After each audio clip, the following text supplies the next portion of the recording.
বাংলাদেশের টানা 4 বারের প্রধানমন্ত্রী ফ্যাসিস্ট শেখ হাসিনা এখন ক্ষমতাহীন, রাষ্ট্রহীন ও পাসপোর্টহীন। ভারতের মাটিতে দুর্বিষহ ফেরারি জীবন কাটছে তার। দক্ষিণ এশিয়ার কথিত লৌহ মানবী হাসিনা বহুবার অঙ্গীকার করেছিলেন দেশ ছেড়ে না পালানোর, কিন্তু তিনি তার অঙ্গীকার রাখতে পারেননি। 5 আগস্টের গণঅভ্যুত্থান নির্ধারণ করেছে তার ভাগ্য। হাসিনার জীবন নাটকের শেষ অধ্যায়টা ছিল নির্মম ও পরিহাসপূর্ণ।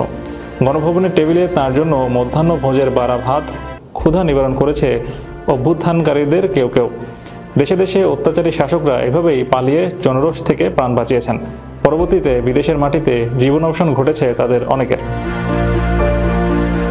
ইরানের ফ্যাসিস্ট শাসক শাহ রেজা পাহলভি মিশরের কায়রোতে 1980 সালে মারা যান নির্বাসিত অবস্থায়। অন্তিম ইচ্ছা সত্ত্বেও তাকে ইরানের মাটিতে কবরের অনুমতি দেওয়া হয়নি। মৃত্যুকালে হাসপাতালের বিছানার নিচে নিজ জন্মভূমির এক বস্তা মাটি রেখেছিলেন সযত্নে। সেই মাটি ছিটিয়ে দেওয়া হয় তার কবরের উপর। হাসিনা অবশ্য সহি সালামতে আছেন ভারতে, যদিও তিনি চট করে দেশে ফেরার আওয়াজ দিচ্ছেন থেকে থেকে। বাংলাদেশ সরকার হাসিনা ও তার মন্ত্রী, এমপি ও পরিবারের সদস্যদের নামে ইস্যুকৃত 569 পাসপোর্ট বাতিল করেছে 14 সেপ্টেম্বর। বিশেষ প্রাধিকারভুক্ত লাল পাসপোর্ট বাতিলের পর বেকায়দায় পড়েন হাসিনা। পালানোর পরপরই ভারতের বাইরে অন্য কয়েকটি দেশে আশ্রয়ের প্রার্থনা করে ব্যর্থ হন তিনি। ভারত হাসিনার রাজনৈতিক আশ্রয়ের বিষয়টি নিশ্চিত না করলেও ট্রাভেল ডকুমেন্ট ইস্যু করেছে তার জন্য। গত 9 অক্টোবর ইস্যুকৃত এই ডকুমেন্টের মাধ্যমে তিনি সুযোগ পাবেন বিভিন্ন দেশ ভ্রমণের।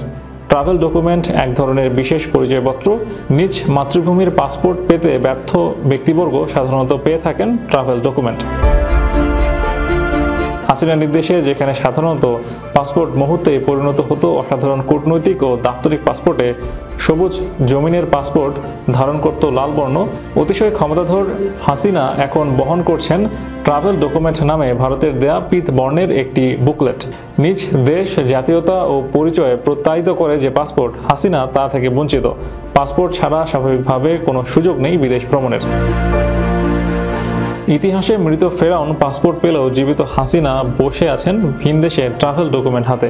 বিশ্বের কোনো দেশই স্বাগত জানাচ্ছে না পতিত এই ফ্যাসিস্টকে।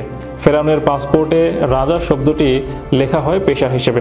ভারত হাসিনার ট্রাভেল ডকুমেন্টে তাকে কি বলে উল্লেখ করেছেন জানা যায়নি। তবে বাংলাদেশের 17 কোটি মানুষের কাছে হাসিনা একজন নির্মম, নিষ্ঠুর ফ্যাসিস্ট সরকার হিসেবে পরিচিত হয়ে থাকবে অনাদিকাল জুড়ে। 15 আগস্ট অভ্যুত্থানে মর্মান্তিক মৃত্যু হয়েছিল হাসিনার পিতা শেখ মুজিবের।